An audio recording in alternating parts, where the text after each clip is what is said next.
Bro here for Umbra Games with a review of Magicka 2, played on PlayStation 4, also available on Windows PC. Magicka 2 released in May of 2015 and is a sequel to 2011's Magicka, which first brought the unique cooperative spell slinging of the characters simply titled The Wizards. The NPC jokes and friendly fire return for a second round, as you work your way to finding a child of prophecy at the encouragement of Vlad the Vampire. The journey takes the wizards through forests and snowy mountains, fighting against some orcs, goblins, giants, and a few other beasts, all the while making combination of elemental spells to sling against the hordes, as well as each other. In case you missed it, the fun and ingenuity of the Magicka series comes from tapping a combination of 5 of any of the 8 elements available to you, making both offensive and defensive spells. 5 of the same element will increase the output power, some elements cancel each other out, and some make additional elements. The 8 to choose from are fire, ice, water, lightning, life, death, shield, and earth.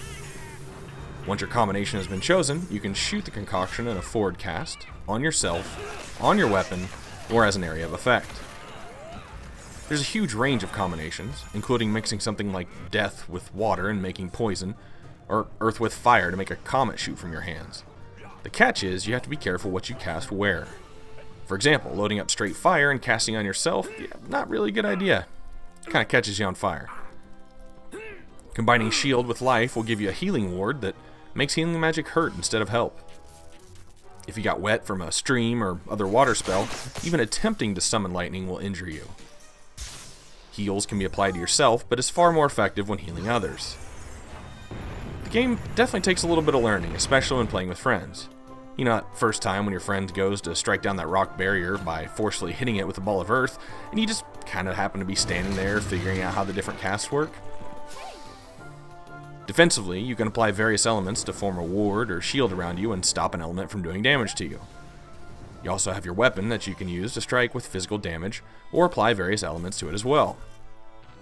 Most enemies you encounter have strengths and weaknesses as they apply to resistance. The text will pop up and help you figure out which element works best, sort of trial and error. In addition to random combinations which form spells, there are also what they call magics. These are special combinations that form extra things.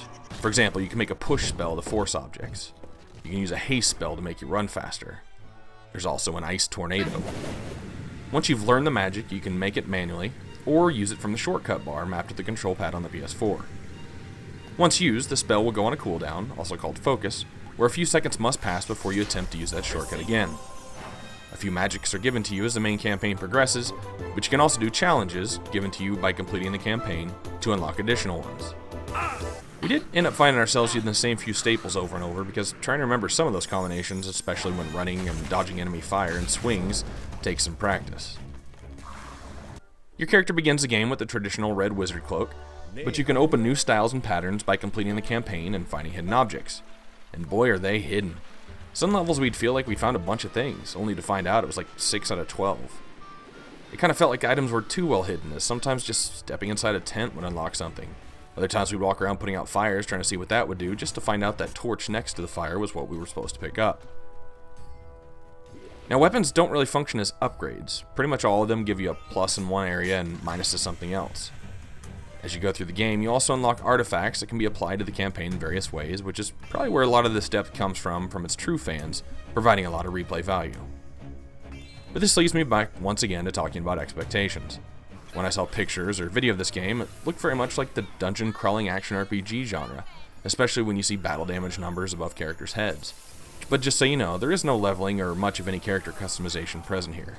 Which is fine, I mean, the game works, it's fun to play cooperatively. But yeah, expectations. The campaign itself took about 5 hours or so to complete. The level design is pretty much just one path forward, with a hidden area tucked away occasionally by a river that you have to freeze to cross or knock an object out of the way to find. And honestly, the levels just felt a little too short. Again, I know, I go back to thinking about Diablo, but in Magicka 2 it just felt like some levels were just 3 combat encounters and then you were on to the next. We only had one real game-breaking bug where a level just wouldn't advance for some reason. After looking around the map for several minutes for some type of puzzle to trigger to advance, we finally just tried killing ourselves and restarting from the checkpoint, which let us, after redoing that combat encounter, advance immediately. A little bit frustrating. Most boss encounters play like the regular encounters, just with a mob with exceptionally high HP and a bar across the top of the screen, with the exception of the final boss, which was actually really fun. Dialogue-wise, there are a range of jokes across all of pop culture, including video games and film. I think my favorite was hitting some of the torches in the fortress and having them drop these parts like Castlevania. But most references are pretty subtle, which is, honestly, in my opinion, the best way to do it. At moments, it's really hard to tell if NPCs are speaking a different language or if it's just gibberish. I did a little research, and it turns out, according to the developers, it's just some gibberish based on Icelandic and influenced by Swedish.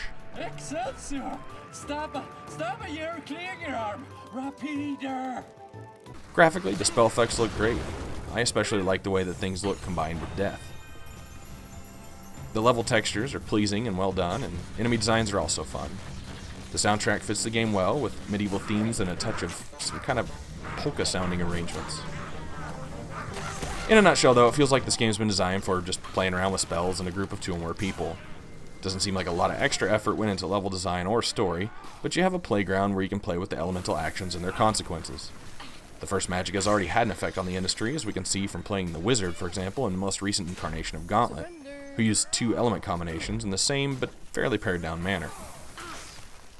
I, however, probably wouldn't attempt to play this game solo, for those moments when you get cornered by a ton of enemies, and the fact that you can resurrect your friends at no cost kinda seems like they were aiming for co-op. So, Magicka 2 falls into an isometric shooter in my book, and rated as such, receives a 54 out of 100. This is Jiro for Umbra Games. Thanks for watching. From indies to AAA titles, I try to keep myself balanced. Feel free to check out the channel for other reviews, and also subscribe. I'm also on Twitter, @Umbra Games.